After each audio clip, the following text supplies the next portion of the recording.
Question है solution has 49% mass by mass H2SO4.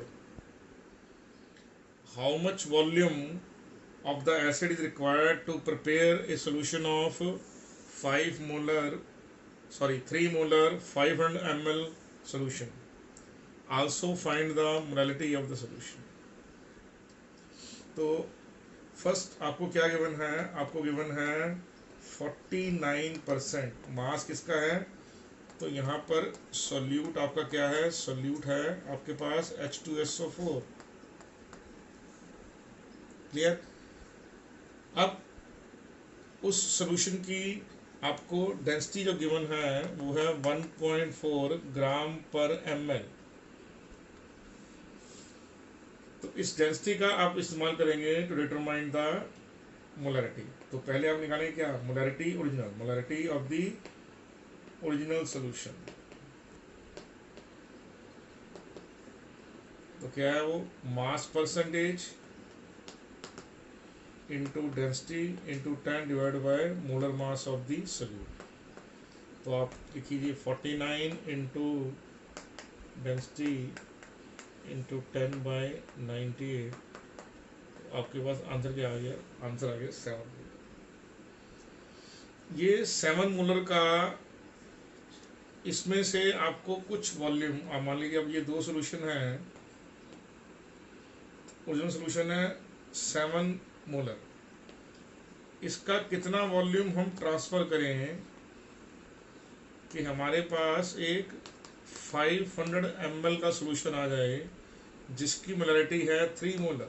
This is the question, how much volume, कितना volume हम इसको transfer करें। Clear? You get the idea? तो इस आइडिया को हम आगे इंप्लीमेंट करेंगे। तो original molarity is 7, original molarity is 7। Now from that solution आपको क्या करना है? You have to prepare the second solution. तो आप लिखेंगे, अब आपके पास सोल्यूशन कौन सा है? जैसा कि मैंने आपको बोला है, you have 7 molar solution.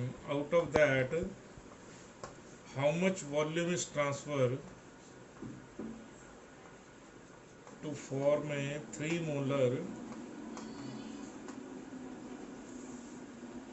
तो आप क्या करेंगे? आप लिखेंगे M1V1 is equal to M2V2। Okay, so M1V1 equal to M2V2। तो M1V1 equal to M2V2 का मतलब क्या हुआ? 7 into V is equal to 3 into 500 minus V। Answer will be 7V is equal to 1500 minus 3V, so it comes out to be 10V, so it will cancel out, so V comes out to be 150 ml। It means what you will do according to the answer now? What does means? It means 7 molar 150 ml में अगर आप 350 ml distilled water add करेंगे, आपके पास 3 molar 500 ml solution आ जाएगा। Clear understood? Answer क्या हुआ? 150 ml। Clearly get that? इसका सेकंड पोर्शन क्या है? इसका सेकंड पोर्शन है फाइंड आउट द मोलैलिटी। तो मोलैलिटी क्या है? Molality comes out to be molarity into 1000 divided by density into 1000 minus molarity into molar mass of solute. So what is the answer now? What is the molarity? Original molarity is 7 into 1000 becomes 7000. Density is 1.4 into 1000 minus molarity is 7, it is 98 molar mass of H2SO4. So originally it comes out to be 7000, 1400 minus 7 6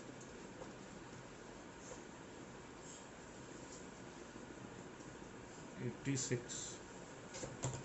Okay, so answer will be 7000 by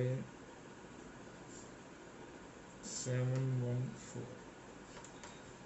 So it is approximately 9.9 mole per kg. So that's how you will find the molality, and molality in the previously we have done. Okay, clear? Sure? Okay, fine. Okay. Hello students, next topic है आपके पास Henry law. Henry law जो है वो solubility of gases को define करता है। जो solubility of gases हैं ये इतना इम्पोर्टेंट टॉपिक है। आप खुद सोचिए कि ऑक्सीजन की जो डिसोल्यूशन वाटर में होती है, अगर वो ना हो तो एक्वेटिक लाइफ हो ही ना। जो जितना भी जल का जीव है, जितना भी एक्वेटिक लाइफ है, that is impossible without the dissolution of oxygen in water. So it means dissolution of oxygen in water is very very important. तो कौन कौन से फैक्टर्स हैं? और आप कोक पीते हैं, देखिए कोक क्या है? कोक भी आपकी carbon dioxide along with some आपके फूड प्रिजर्वेटिव्स और कुछ आपका केमिकल्स के साथ मिक्स करके आपको पिलाया जाता है। तो जो उसी तरह आप एक सिंपल सा चेक करेंगे, अगर आप कि आप जब पानी पीते हैं उसमें भी डिजॉल्व्ड गैस होती है और उससे आपको एक वाटर का टेस्ट आता है। उसी पानी को अगर आप उबाल के पीते हैं तो आपको क्या लगता है?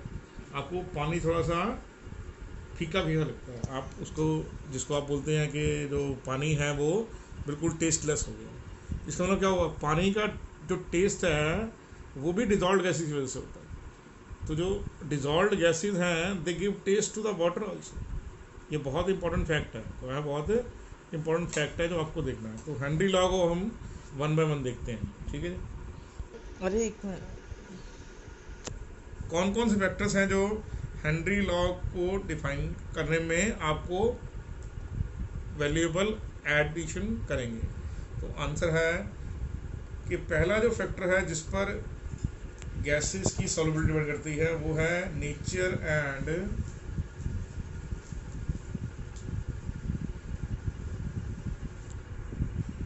Type of gas and solvent. जो सेकंड फैक्टर है वो है टेम्परेचर।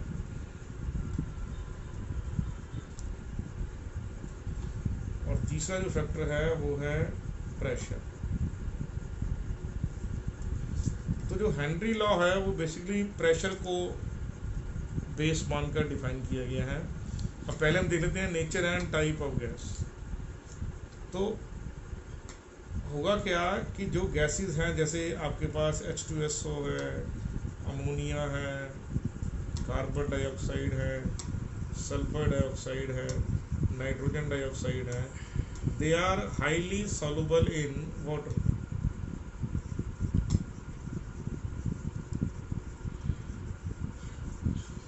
रीजन क्या है? Because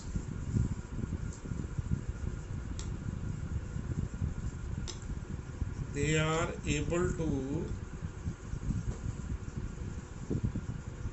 form a compound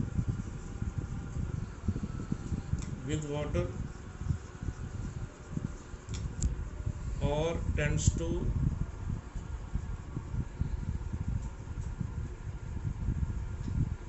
dissociate in water।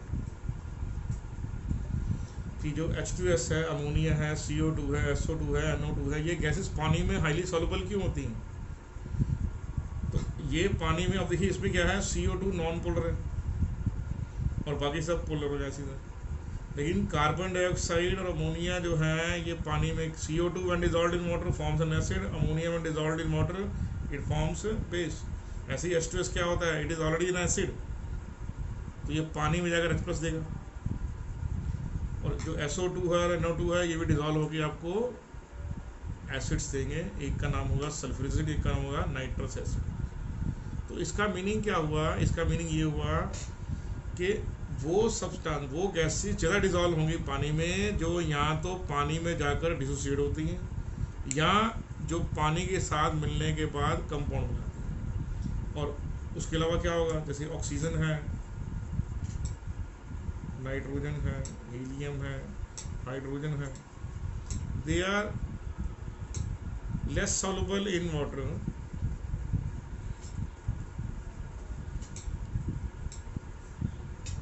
but comparatively more soluble in ethanol,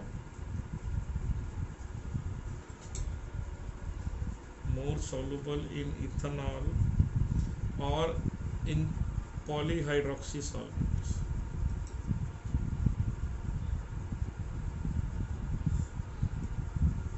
तो जो ऑक्सीजन है, नाइट्रोजन है, हीलियम है, हाइड्रोजन है, इन गैसेस में देखा गया है कि ये, हालांकि जो ऑक्सीजन है वो पानी में कंपैरेटिवली सॉल्युबल होती है इन तीनों के मुकाबले में, पर लेकिन despite being that it is all four of them are more soluble in ethanol और एनी अदर पॉलीहाइड्रोक्सी सॉल्वेंट, जैसे फिनॉल है, कैचिकॉल है, रिसोर्सिनॉल है, इन सब में ये सॉल्युबल होता है।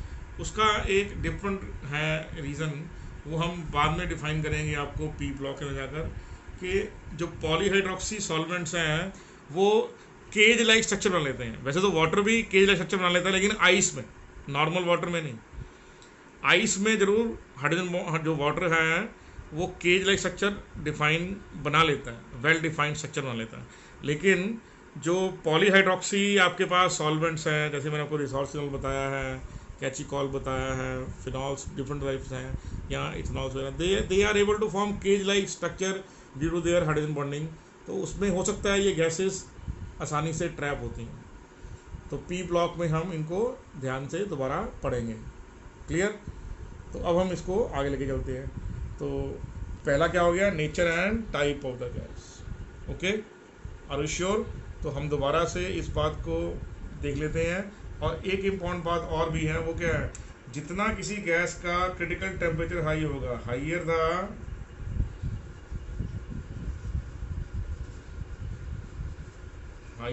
क्रिटिकल टेम्परेचर, कितना होता है ये? 8a/27br, that is called critical. Higher the critical temperature of a gas, more is its solubility। तो ये भी एक करैक्टर गैस का।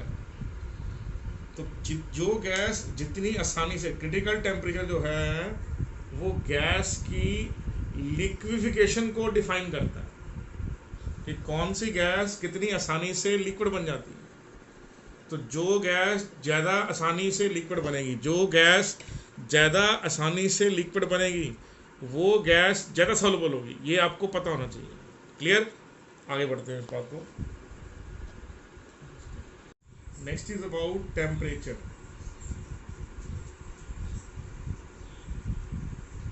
तो जनरल जो प्रैक्टिकल ऑब्जर्वेशन है वो ये है, with increase in temperature, with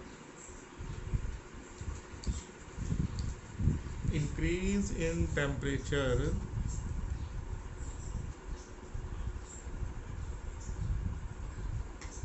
solubility of gases decreases। जो solubility ऑफ गैस है वो डिक्रीजेस करती है। क्या करती है? वो डिक्रीज करती है। उसका रीज़न क्या होता है? देखिए, when A gas transform into A solution bye dissolution in a solvent, तो हुआ क्या? Gas dissolved in solvent to form solution। तो इसका मतलब क्या हुआ? Entropy of the gas decreases, entropy of the gas decrease की है। But this is a very highly spontaneous process. But dissolution जो गैस का है वो स्पॉन्टेनियस है। तो स्पॉन्टेनियस का मीनिंग क्या हुआ? Delta G, but spontaneous process ही है। सो क्या होगा? Delta G is negative.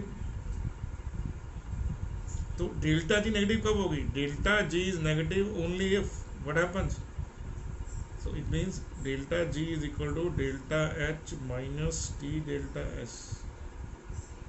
So delta g is negative only if delta h is more, because delta entropy decreases, it means it is negative.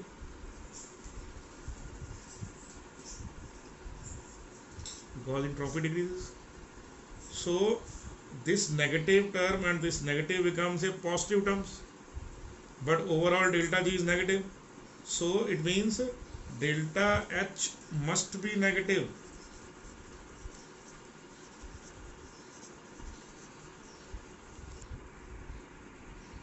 Why? If delta is negative, in place of delta s you will put negative symbol, so negative and negative, it will become what? Positive. Look at that, look at that, what I am trying to say.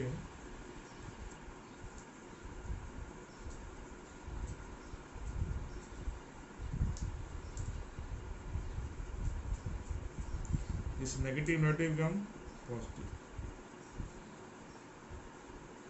Now overall delta g is negative, overall delta g is negative, so delta g overall is negative. That is possible only if delta g negative only if ये delta H की value क्या हो? Negative हो, and delta H should be magnitude wise greater than T delta H. So with increase in temperature, solubility of gases decreases. Reason क्या होता है? Dissolution of gas is exothermic process. तो जो dissolution of gas है क्या हो गया? वो डिसोल्यूशन ऑफ गैस क्या है? एक्सोथर्मिक. मतलब डेल्टा एच नेगेटिव. तो according to the sign convention, अगर आप हीट देंगे तो रिएक्शन क्या हो जाए? प्रोसेस क्या हो जाएगा? एंडोथर्मिक. तो रिवर्स ऑर्डर में हो जाएगा. अगर गैस का सॉल्वेंट में डिजॉल्व होना एक्सोथर्मिक है, तो हीट देने पे क्या होगा? हीट देने पे प्रोसेस रिवर्स हो जाए. इसका मतलब क्या होगा? टेम्परेचर को अगर आप इंक्रीज करेंगे तो गैस जो है उसकी डिसोल्यूशन बैकवर्ड डायरेक्शन में आनी शुरू हो जाएगी. क्लियर अंडरस्टूड और नॉट? श्योर? आप इसको चेक कर लीजिए दोबारा से. मैं दोबारा रिपीट कर देता हूँ कॉन्सेप्ट को. जो गैस का सॉल्वेंट में डिसोल्यूशन है, गैस का जो सॉल्वेंट में डिसोल्यूशन है वो एक्सोथर्मिक प्रोसेस है. तो गैस का एस्केपिंग क्या होगा? आंसर है एंडोथर्मिक. तो it means if you supply heat then what will happen? Process always go endothermic way. Le Chatelier का रूल है. तो it means if you give heat then what will happen? Gas will escape out. Gas का escape out होगा. Now next Henry law का next जो important topic है वो है pressure. What is the role of pressure in Henry laws? Actual में ये Henry law pressure पर ही बेसिकली डिफाइन होता है. मान लीजिए किसी एक वेसल में लिक्विड लिया है आपने, वेसल में लिक्विड है और उसके ऊपर मान लीजिए कोई गैस है.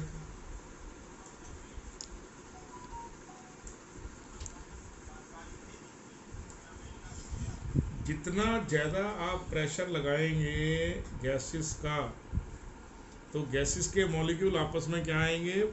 थोड़ा नज़दीक आ जाएंगे. It means gases molecule come close together. Pressure increase करने में क्या होगा? प्रेशर इंक्रीज करने पर molecule of the gas particle will come close together. इसका मतलब क्या हुआ? उनमें अट्रैक्शन बढ़ गया. इसका मतलब क्या हुआ? Now they have higher van der Waals attraction. तो इसका मतलब क्या हुआ? नाउ दे सरफेस एरिया जो पास आ गया, दो मॉलिक्यूल इकट्ठे हो गए. तो अब क्या हुआ? जब वो लिक्विड के ऊपर हैं तो लिक्विड के ऊपर अब एक दबाव डाल रहे हैं, तो उससे क्या हो रहा है? जो गैस के पार्टिकल हैं वो कुछ अमाउंट में लिक्विड में डिजॉल्व हो जा रहे हैं। तो अगर आप कोई गैस जो लिक्विड के ऊपर प्रेजेंट है उस पर प्रेशर को बढ़ाएंगे तो क्या होगा, due to that molecule of the gas will come close together, उनका per unit volume concentration increase हो जाएगा and they start to get dissolute in liquid. तो जो हेनरी ने चेक किया वो ये चेक किया कि जो mass of the dissolved gases है, mass of the dissolved gas है वो directly proportional to the pressure है। तो mass of the gas dissolved becomes equal to a constant term k dash into pressure. तो इसका मतलब क्या हो गया, जो आपका कांस्टेंट है उसकी यूनिट क्या हो जाएगी, कांस्टेंट की यूनिट हो जाएगी आपके पास ग्राम पर बार और ग्राम पर एटमॉस्फेयर। ये क्या लिखा मैंने, ग्राम, ये आपकी यूनिट्स ऑफ के डैश है, यूनिट्स ऑफ इसकी है ये के डैश यूनिट्स। लगभग जब हेनरी ये काम कर रहा था उसके साइमल्टेनियसली क्या कर रहा था, एक और साइंटिस्ट जिसका नाम डॉल्टन है वो साथ साथ ये काम कर रहा था। तो उसने ऑब्जर्व ये किया कि हेनरी लॉ जो है वो तभी एप्लीकेबल है जब ये 4 कंडीशंस वहाँ पर एप्लीकेबल होंगी। वो कौन कौन सी 4 कंडीशन है, तो आप बोलेंगे Henry laws is applicable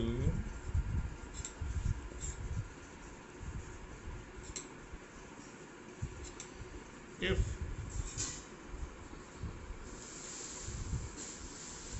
temperature is high, number 2 pressure is low,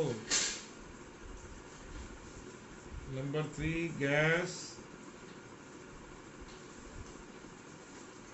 neither associate nor dissociate in liquid, और नंबर 4 क्या है, does not form, gas does not form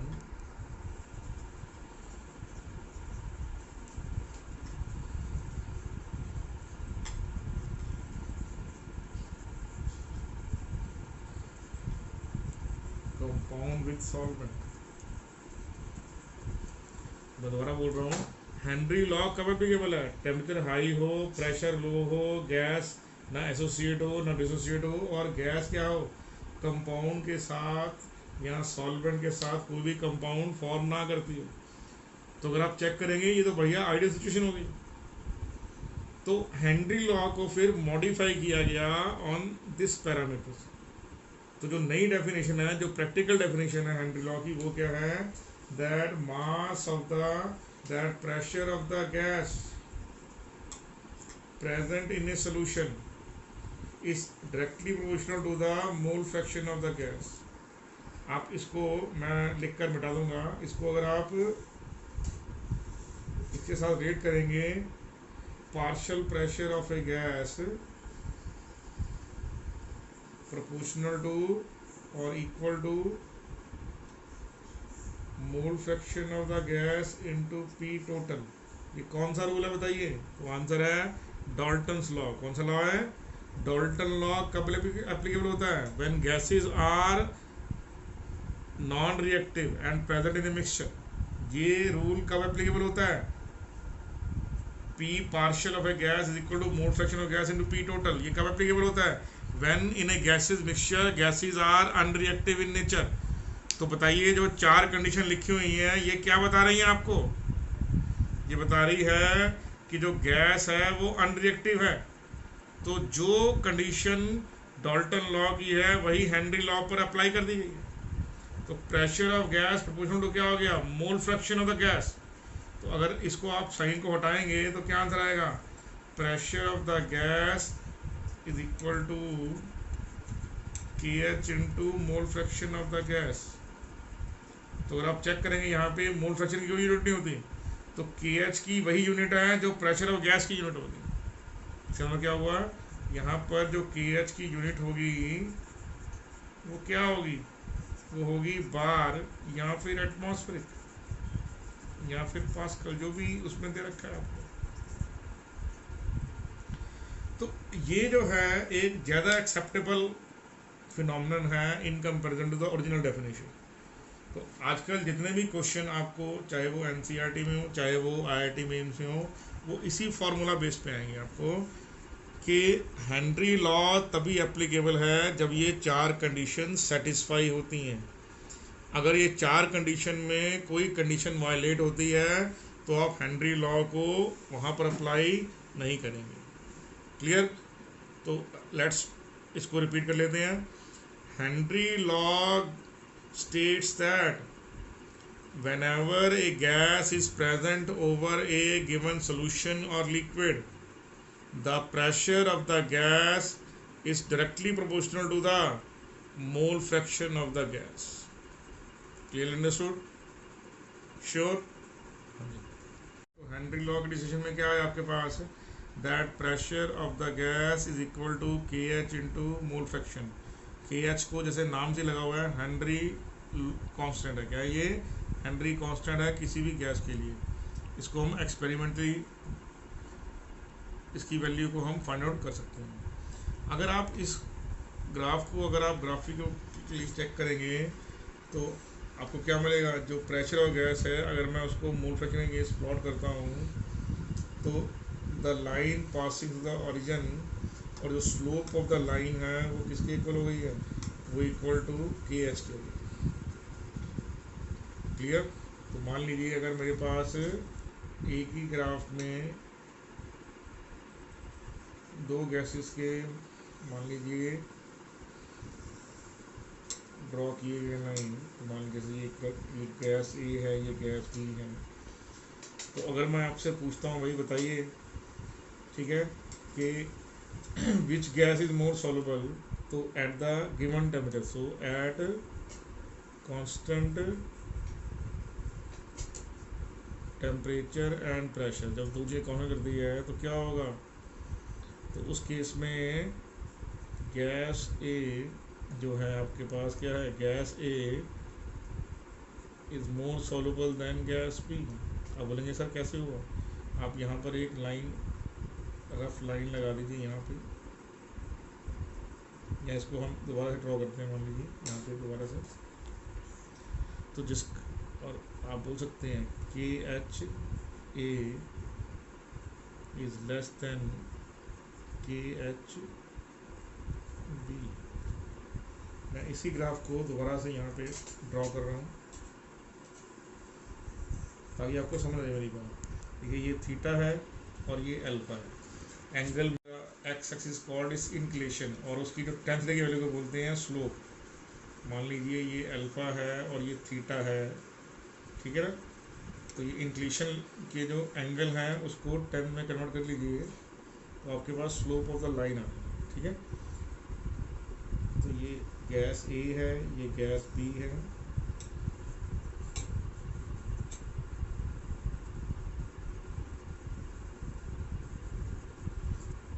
तो ये पी है, ये मोल फ्रैक्शन है। अब मान लीजिए यहाँ पर प्रेशर कांस्टेंट है,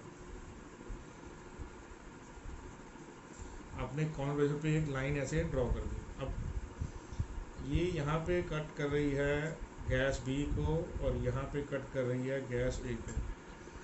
आप इसके कॉरस्पॉन्डिंगली मोल फ्रैक्शन चेक कर लीजिए। तो ये पॉइंट कौन सा आ रहा है, ये पॉइंट आ रहा है मोल फ्रैक्शन ए का, ये पॉइंट कौन सा आ रहा है मोल फ्रैक्शन बी का। आप चेक कर लीजिए mole fraction of A greater than mole fraction of B है या नहीं, बिल्कुल सही।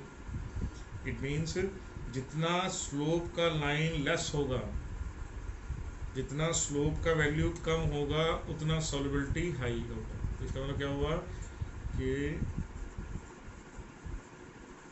लेसर द वैल्यू ऑफ के एच, जो स्लोप ऑफ द लाइन है यहाँ पे 10 थीटा है, लेसर द वैल्यू ऑफ के H more is the solubility of a gas, उतनी ही गैस की solubility ज़्यादा होगी। Clearly understood? Sure? Okay. Well, welcome back, students.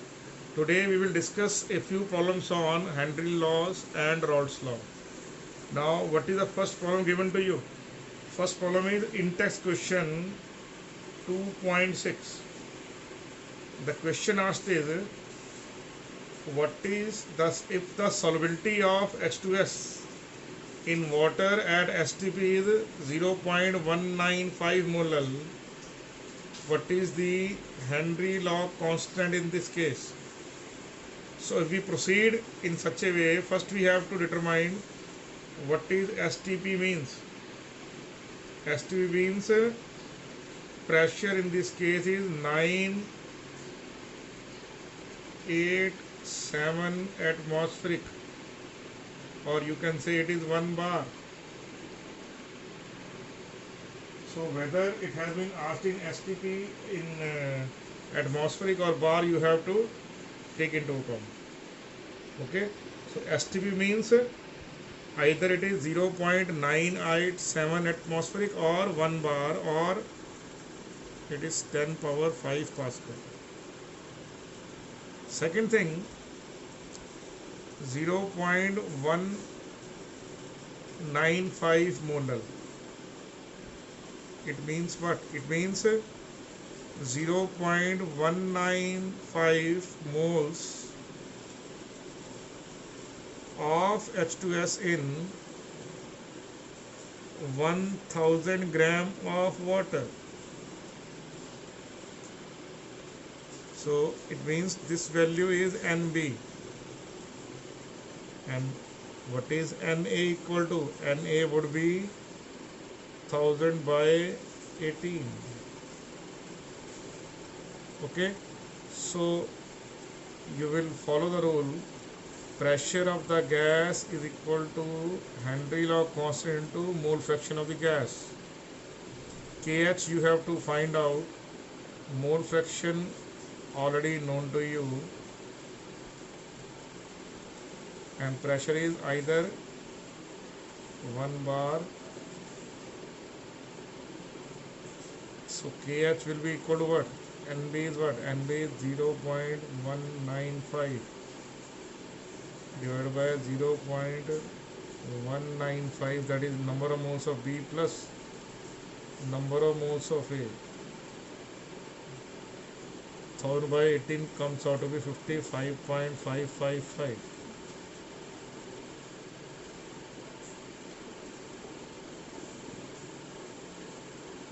So pH would be 0.195 divided by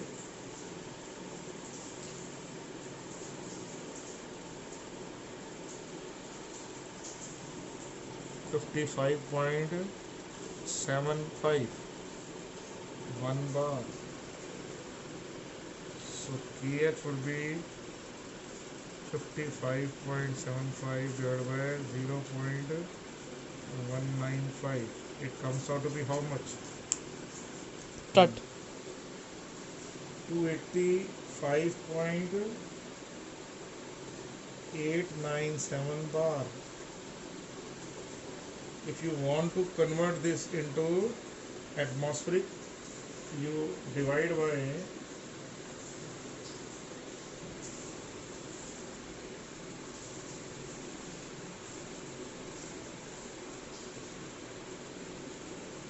so that bar becomes equal to that much atmospheric. The conversion factor is this. Clear or not? Because 1 atmospheric is equal to 1.013 bar. So if you divide by 1.013, this is the answer comes out. Okay. So depending upon what you are able to, whether it is given in bar or atmospheric, you will find out. Okay. Simple question na? Able to understand? I am repeating the concept once more to you.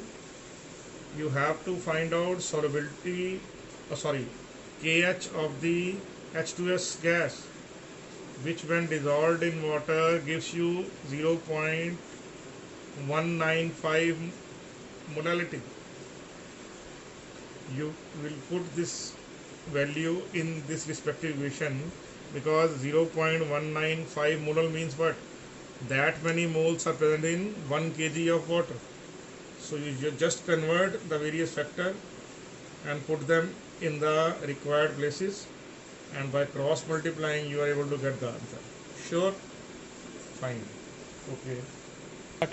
Now in the in-test question 2.7, the examiner asks you to calculate the amount of CO2 present in water.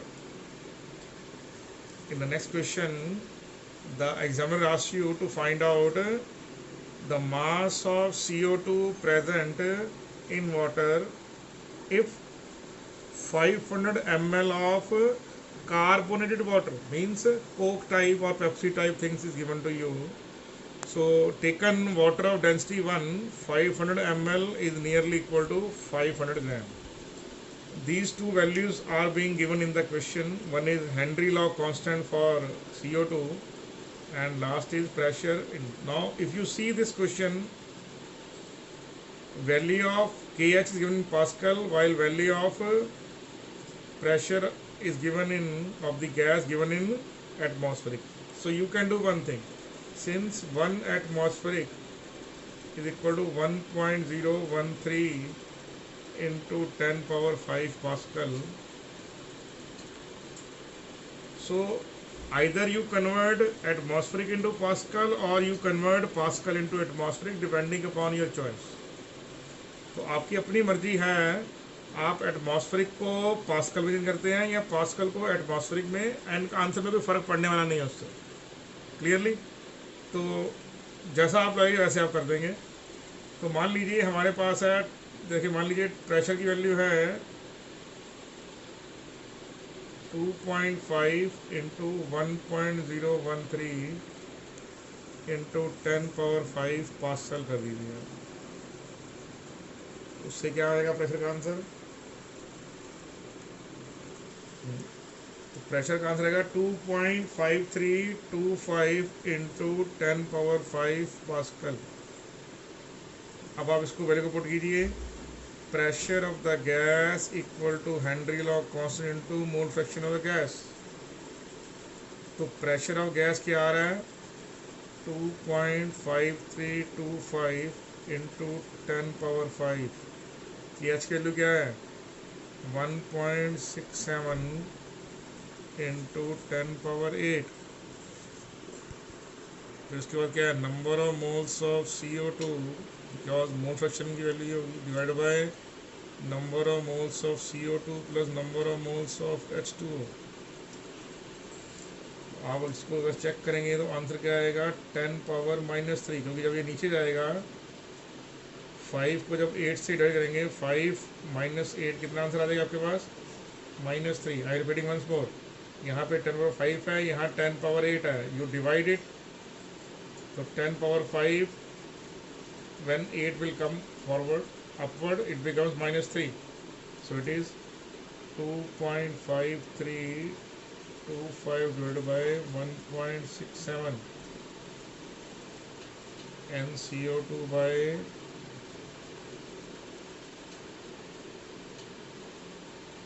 now if you look at this answer, this ratio comes out to be in terms of 10 power -3। इसका मतलब क्या हुआ?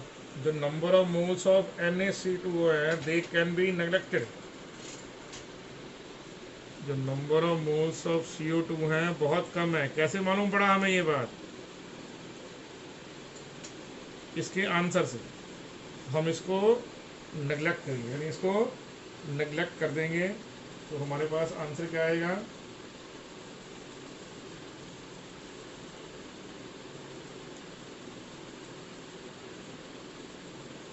1.51 into 10⁻16 into 10 power -3 number of moles of CO2 by number of moles of water, only water। इसको आप neglect करेंगे, you will neglect that, ठीक है। तो आंसर क्या आ जाएगा? 500/18।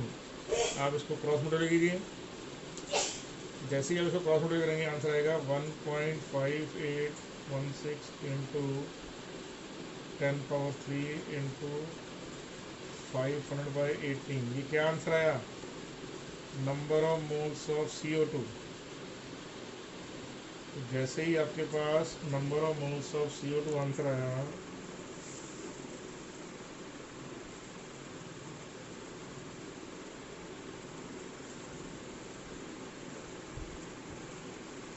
आंसर आ गया 42.12 इंटू 10⁻³ मोल्स। अब इस नंबर ऑफ मोल्स को आप अमाउंट में चेंज कर दीजिए। नंबर ऑफ मोल्स को आप क्या करेंगे? मोलर मास से मल्टीप्लाई कर देंगे।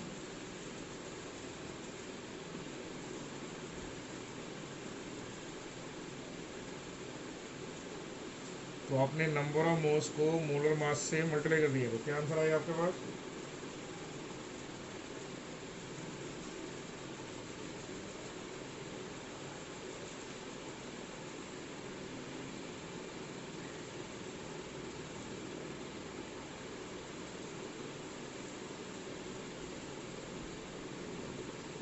1.853 gram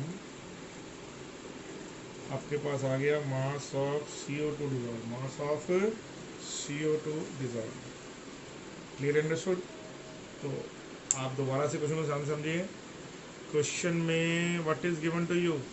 the question is given that you have CO2 dissolved in water. In how much water? In 500 ml of water. So you are being provided with value of KH and P, but their units are different. So in order to make their units same, either you will convert atmospheric into Pascal or Pascal into atmosphere depending upon your own choice. So I am taking a choice, I am converting atmospheric into Pascal. After getting that value, I will take that value and put it in respective places in the formula. After that, since answer comes out to be in 10 power highly negative, so I can neglect the number of moles of CO2 in the denominator factor. So by neglecting that, after that cross multiplying that, I am getting this answer. You understood now? Okay, very fine.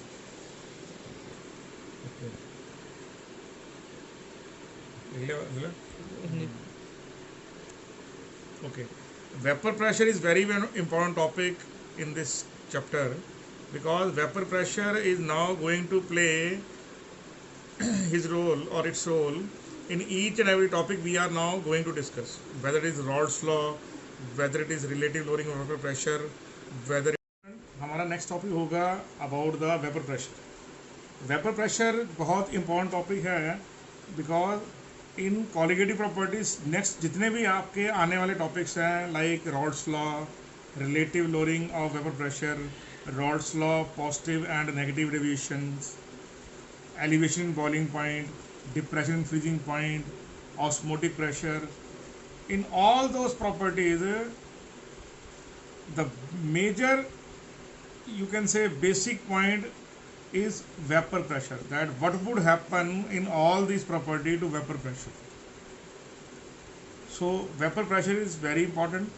So let's move and discuss vapor pressure. Okay, now we will discuss vapor pressure. Vapor pressure is very important topic. मान लीजिए आपके पास एक कोई vessel है, container है, उसमें gas है, तो क्या होगा? Molecule will spread in all over the volume that is available to it. कि गैस इधर क्या होगा? Gas will spread, gas will occupy the whole volume that is available to it. इसके कंपैरिजन में अगर आप लिक्विड को चेक करें तो लिक्विड में क्या होगा? लिक्विड के अंदर जब आप किसी वेसल के अंदर लिक्विड को लेंगे तो लिक्विड अपना एक वॉल्यूम घेर लेगा जिसका उसका खुद का वॉल्यूम है। तो liquid will occupy the volume that it has. तो फिर जो उसके ऊपर का पोर्शन होगा वो कहाँ से होगा? वो कैसे जाएगा? उसके ऊपर के पोर्शन में उसी लिक्विड के वेपर्स आ जाएंगे। अब इम्पोर्टेंट पॉइंट है, वो वेपर्स कहाँ से आएंगे? तो अगर मान लीजिए आपके पास कोई लिक्विड है, तो लिक्विड में मॉलिक्यूल्स कंटिन्यूस रैंडम मोशन में और they are striking with each other. जब कोई मॉलिक्यूल बल्क में है, मतलब बीच में कहीं पर है, मान लीजिए कोई मॉलिक्यूल लिक्विड के बल्क में है, बीच में है कहीं पे, तो उसको बाकी तरफ, सब तरफ से बाकी मॉलिक्यूल इक्वली अट्रैक्ट करेंगे। लेकिन जो मॉलिक्यूल सरफेस पे होंगे उनको एक एडवांटेज होगा, एक डिसएडवांटेज होगा। वो एडवांटेज क्या है? There is no molecule above that, तो उनको एक नेट ड्रैगिंग फोर्स नीचे की ओर लग रही है। और दूसरा क्या है? दूसरा उनके पास एडवांटेज वो है फ्री स्पेस अबव दैट। तो क्योंकि लिक्विड के अंदर भी मॉलिक्यूल आपस में कंटिन्यूस मोशन में है, तो जिन मॉलिक्यूल में जो kinetic energy of the molecule ज़्यादा होगी, लार्ज होगी, वो लिक्विड फेस को छोड़कर वेपर फेस में चले जाएंगे। क्लियरली अंडरस्टूड और नॉट? मैं दोबारा बोल रहा हूँ, molecules which have high kinetic energy, possessing high kinetic energy, they will leave the surface of the liquid and will pass on to the vapor phase. Clear understood? अब जो लिक्विड मॉलिक्यूल सरफेस छोड़कर गया है, the liquid molecule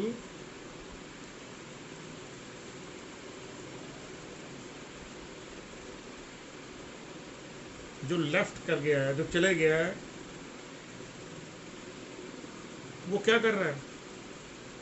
It has been spreading in the volume that is above the liquid, so that vapors are behaving like gas only. जो vapors का behavior है वो gas की तरह ही है। तो उससे होगा क्या? Vapors are in continuous collision with each other, with wall of the container and with the liquid surface. और जो आपके बोल्ट्जमैन मैक्सवेल डिस्ट्रीब्यूशन के लॉज हैं, चाहे वो वेलोसिटी के हैं और चाहे वो काइनेटिक एनर्जी के हैं, they are all applicable on vapours. मैं रिपीट कर देता हूँ कॉन्सेप्ट को।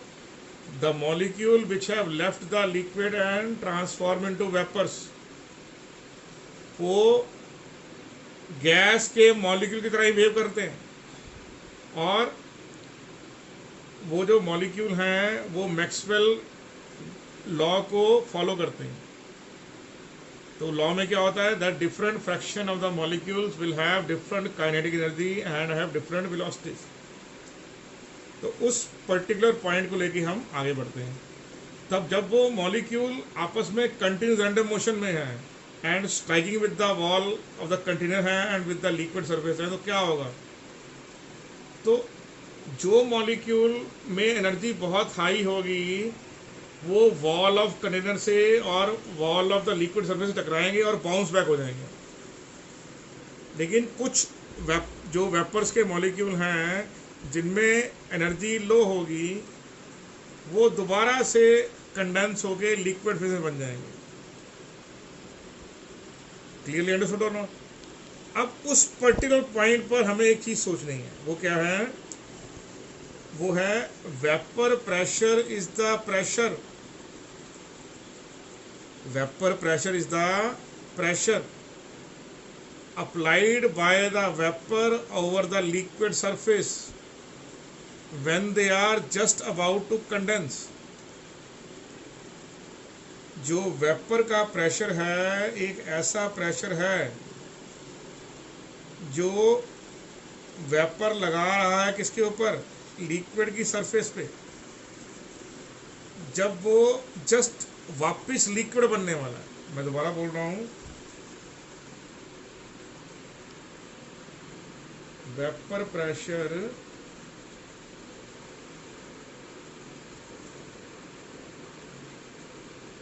Is the pressure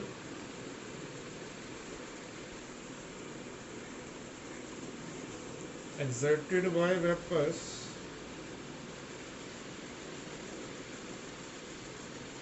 on the liquid or solid surface when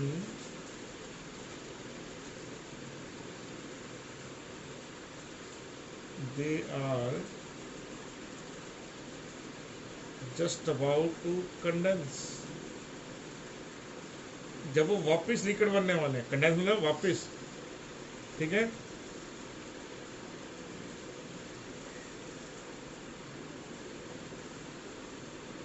becoming liquid again, जब वो दोबारा से वापस लिक्विड बनने वाले हैं, तो आप इसको दो तरीके से बोल सकते हैं। दोबारा ध्यान से देखिएगा मेरे पेन को, यहाँ पे कि ये लिक्विड, ये गैस का मॉलिक्यूल, ये वेपर का मॉलिक्यूल अभी अभी लिक्विड बनने वाला है। अब इसका उल्टा सोचिए, इसका रिवर्स सोचिए। ये जो गैस का मॉलिक्यूल है, ये जो वेपर का मॉलिक्यूल है, अभी अभी वेपर बना है, उल्टा। दोबारा समझिए, ये जो मॉलिक्यूल है वापस लिक्विड बनने वाला है। अब इसका रिवर्स क्या है, ये जो गैस है, ये जो वेपर है, अभी अभी लिक्विड फेज से बाहर आया है। इसमें क्या हो गया, ये एक इक्विलिब्रियम प्रेशर हो गया। क्या हो गया, ये इक्विलिब्रियम प्रेशर हो गया। तो आप बोलेंगे वेपर प्रेशर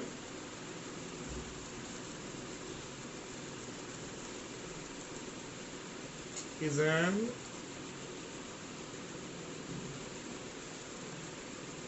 equilibrium pressure।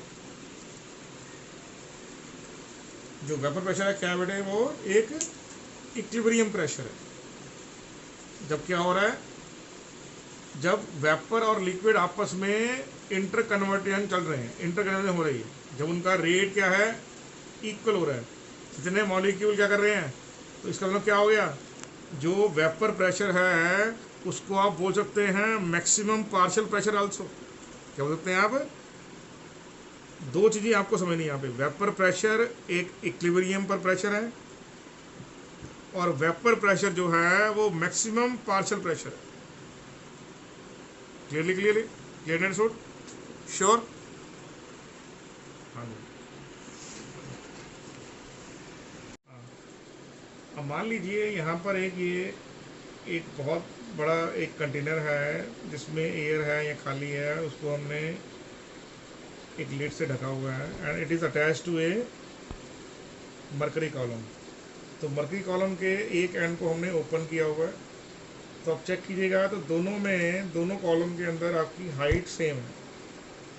तो आप बोलेंगे ओके कि प्रेशर इक्वल हो गया। अब आपने क्या करना है, इस कंटेनर के अंदर एक लिक्विड ए रख देना। कोई भी लिक्विड हो, इथेनॉल हो सकता है, ईथर हो सकता है, वाटर हो सकता है, एसीटोन हो सकता है, because all of them are highly volatile substance. तो if you allow that liquid to place in that closed vessel which is bigger in volume in comparison to the jar in which the liquid has been taken, so what you will observe that as soon as you put the liquid A in the jar in that container, immediately the evaporation starts. The evaporation start immediately, okay, and after some time what happens, you will see that there exists the vapor pressure continue to increase, and after some time there exists an equilibrium, that there will be no further increase or decrease in the height of the mercury column। दोबारा समझिए बात को। आप जब एक container को एक mercury column से जोड़ देंगे तो शुरू में क्या होगा, दोनों के दोनों आर्म के अंदर आपका मरकरी का हाइट सेम होगा। आपने उस बड़े सारे कंटेनर के अंदर आपने एक जार रख दिया या एक बीकर रख दिया, उसमें एक वोलेटाइल लिक्विड है। जैसे ही आप उस लिक्विड को उस बड़े से कंटेनर पे रखते हैं, आप ऑब्जर्व करेंगे धीरे धीरे क्या हो रहा है, यहाँ पर मरकरी का जो दोनों आर्म है उसमें जो ओपन एयर वाली जो ओपन एंड है उसमें धीरे धीरे हाइट मरकरी की बढ़ती शुरू हुई। कारण क्या है, धीरे धीरे जो लिक्विड ए है उसके वेपर बनते जा रहे हैं, और जब rate of वेपरेशन rate of condensation के इक्वल हो जाएगा, उस वक्त क्या होगा, ये मरकरी का जो हाइट है वो कांस्टेंट आ जाएगा।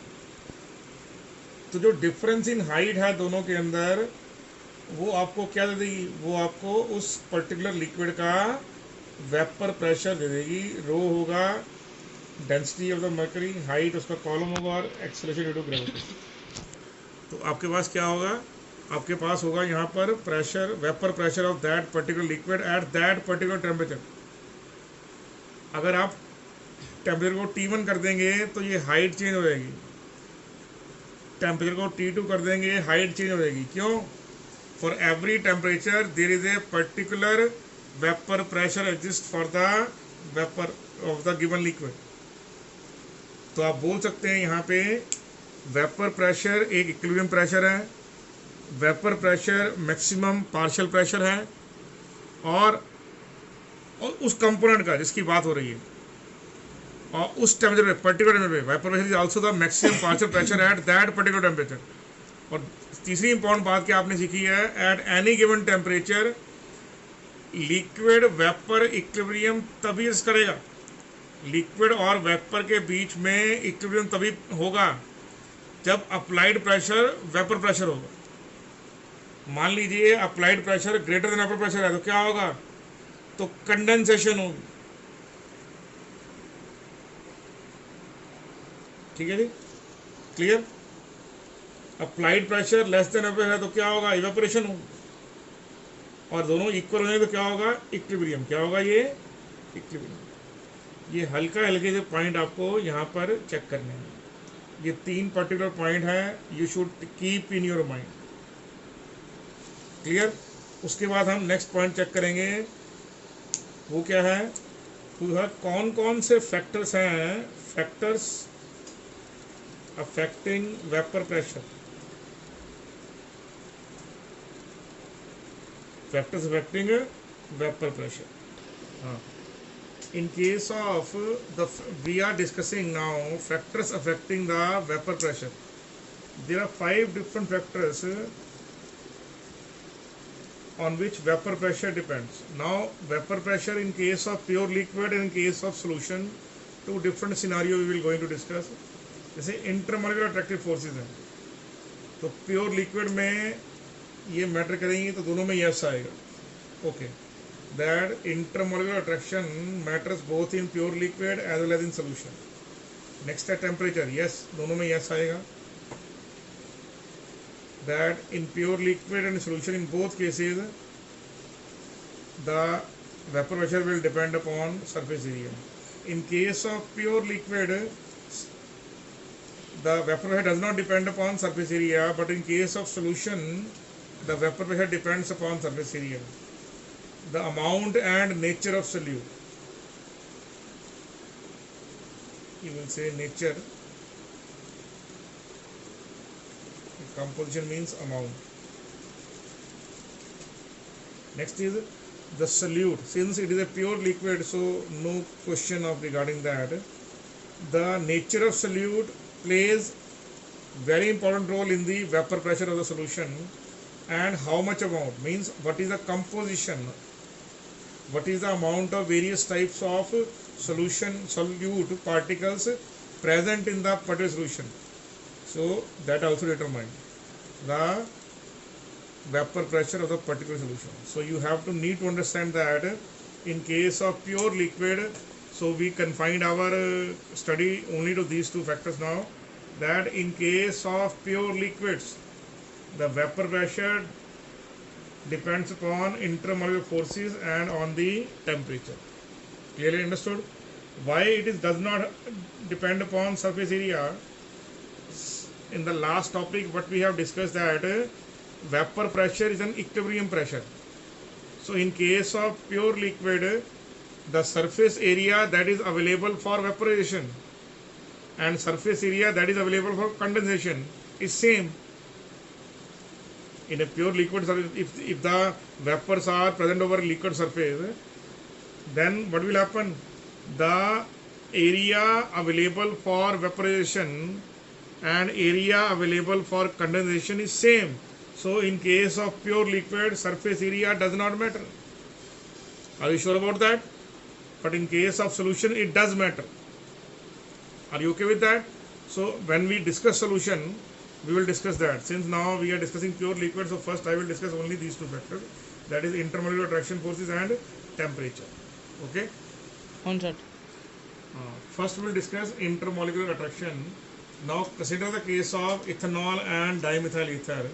Both have the same molar mass, but they have different structural formula, you can say. So these are called as also functional isomers. This is ethanol, alcohol, this is an ether. Now both dipole and London forces, which is also called T forces or van der Waals forces,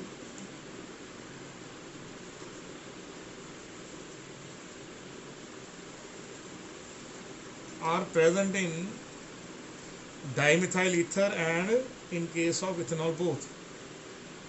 This is has dipole moment, this has dipole moment. Okay? Because they have same molar mass and nearly same surface area, so what happens, they have same van der Waals forces also. But one thing that is important is hydrogen bonding. Alcohol has intermolecular hydrogen bonding.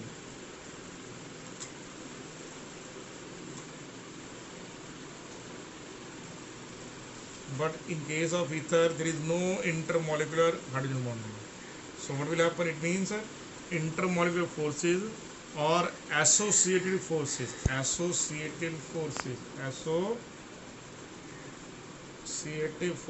which associate the two molecules are larger in alcohol. It means molecule is attracted to the other molecule comparatively stronger in comparison to ether. One ethanol molecule is attached to the other ethanol molecule strongly in comparison to dimethyl ether. So you can say associative forces are large in alcohol, and due to that what happens? Due to that vapor pressure, take it compound A and take it as a compound B. So what you will observe? Vapor pressure of compound B is greater than vapor pressure of compound A. It means vapor pressure is more. It means what happens? Intermolecular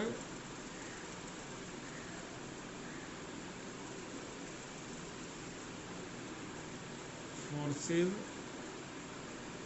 are less strong there.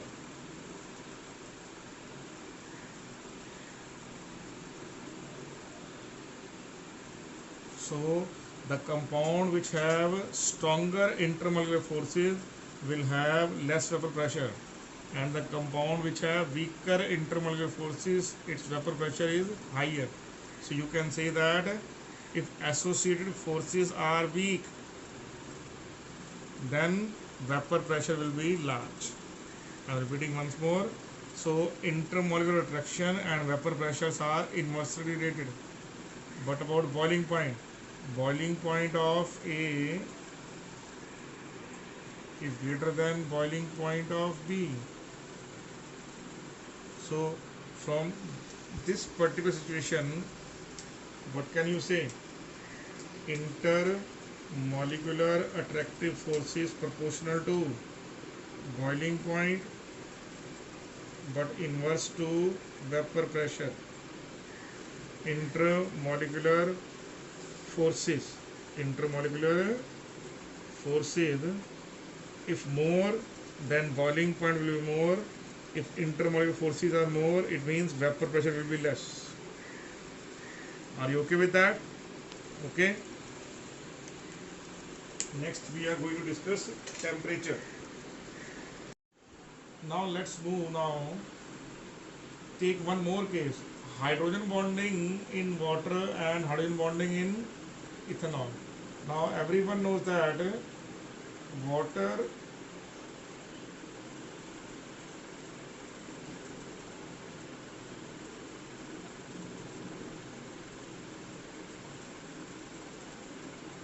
and alcohol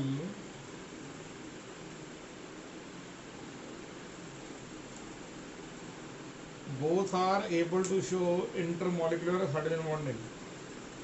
Water has intermolecular hydrogen bonding, alcohol has intermolecular hydrogen bonding.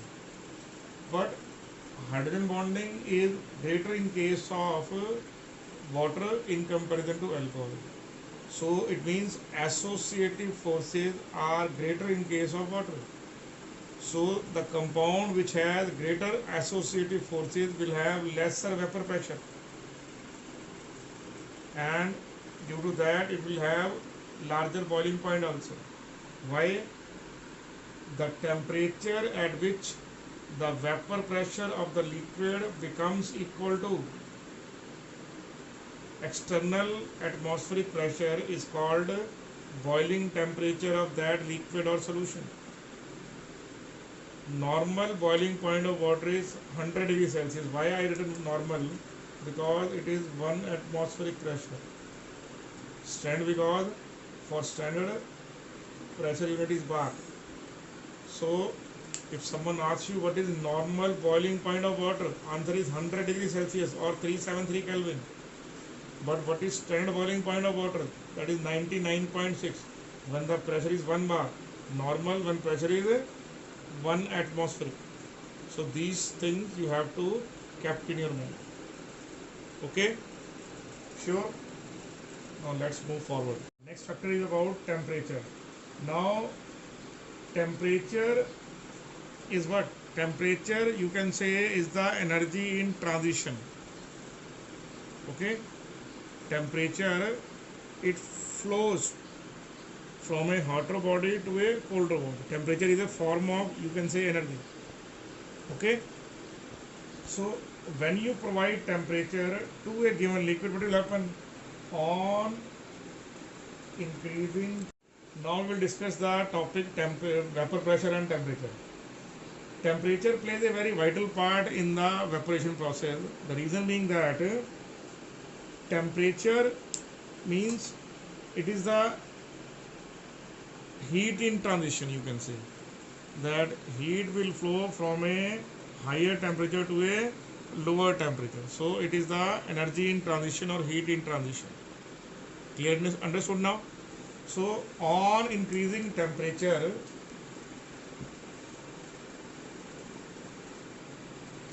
the average kinetic energy of the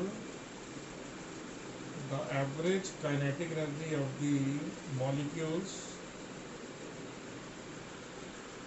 increases. So when average kinetic energy of the molecule increases,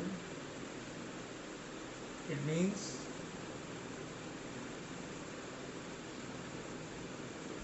they are able to possess the required energy to clear the barrier and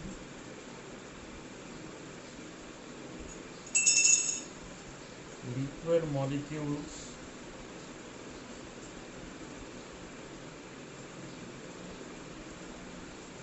transform into vapors.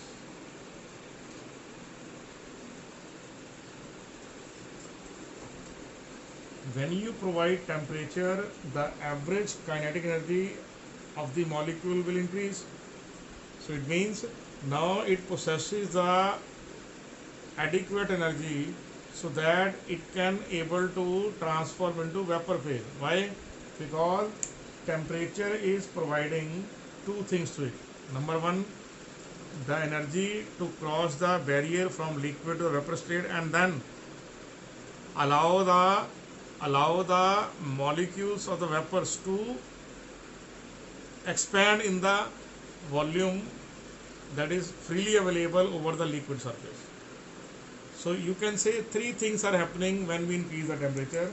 When we increase the temperature, first, density of liquid decreases. Second, kinetic energy of molecules increases. Third, molecules are able to vaporize. And fourth, vapors are able to expand more rapidly.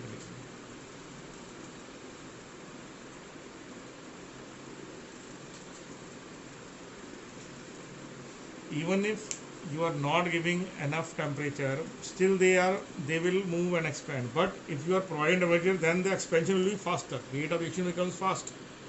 So temperature is providing these four things to the molecule. Okay. Now if you look at the equilibrium factor of that, because vapor pressure is an equilibrium pressure.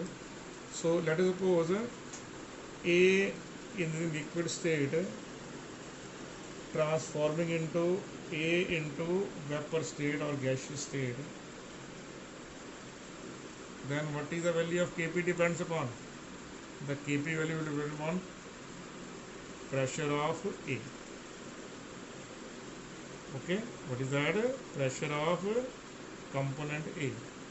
Since the value of Kp, now if you liquid we will not take in this expression, we will take only gas or vapors into account here. So according to the Van 't Hooft equation, last year we discussed in equilibrium, what is Van 't Hooft equation? That value of Kp only depends upon the temperature, and now here in this case Kp is only depends upon what? Pressure of liquid A, vapor pressure of liquid A, yes or no? So it means here also what is happening? So what is P here equal to vapor pressure or not? So if Kp depends only upon temperature, pressure of the vapor pressure liquid also only depends upon what? Temperature only. So since Kp depends only on temperature, so vapor pressure of the liquid also only depends upon temperature. You have to keep in this mind. Okay, clear?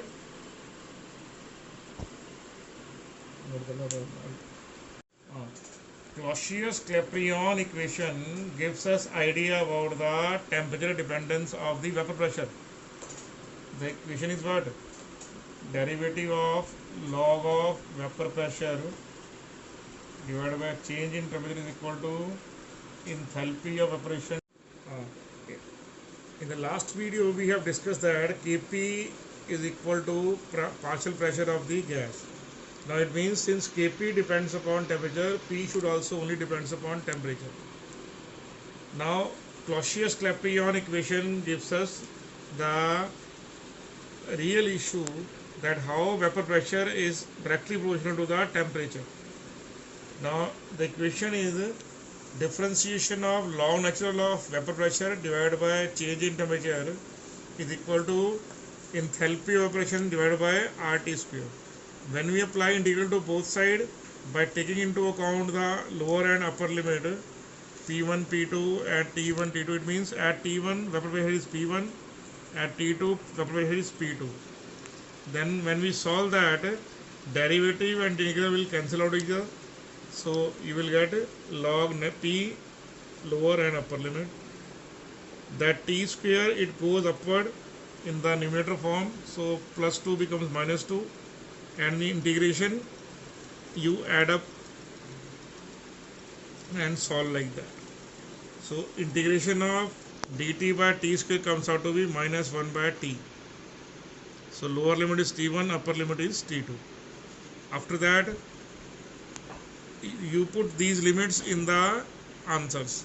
So this minus and minus becomes plus, so this plus becomes 1 by t1 minus 1 by t2. When you solve it LCM, then t2 becomes t1. So equation becomes, now if you remove that log natural and replace it by a table log, this is the answer you are able to get. Okay, so this is the overall equation in which what you are getting, enthalpy of vaporization